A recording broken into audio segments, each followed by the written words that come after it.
I used to think that eating meat was wrong until I started farming. It may seem like avoiding meat is the most humane choice, but when you look deeper, it's not that simple. A plant-only diet is not a bloodless diet. Industrial farming destroys entire ecosystems, killing countless small creatures like field mice, birds, rabbits, frogs, and even the life within the soil itself. Large-scale cropping systems rely on toxic chemicals and heavy plowing, leading to soil erosion and water contamination. The dead zone in the Gulf of Mexico is just one example of how industrialized plant agriculture harms entire ecosystems.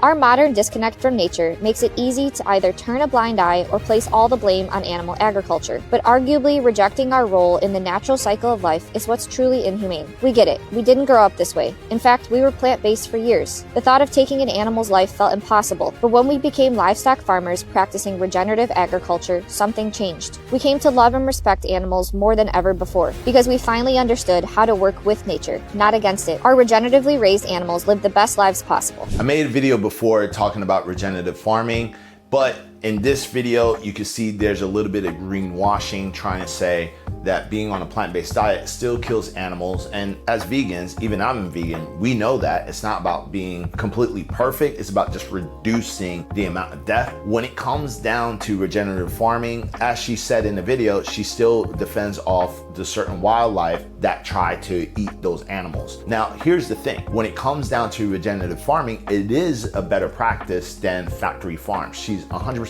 correct when it comes down to that. But the only problem about this practice is that it's not scalable. Watch the video. Regeneratively raised meat was found to sequester 3 to 5 tons of CO2 per acre annually, while only having 1.8 tons of CO2 and methane equivalent emissions. Local regeneratively raised meats are a part of the solution, not the problem. But when you look at it larger scale, it's not sustainable because it does require more land. And when it comes down to factory farming, you have to remember demand. That's why it's factory. So regenerative farming will never replace factory farm. When it comes to this type of information and you really want to know the truth and just be on a diet that's truly going to be more conscious to life, go ahead, comment down below plant-based, and I'll go ahead and reach out to you personally.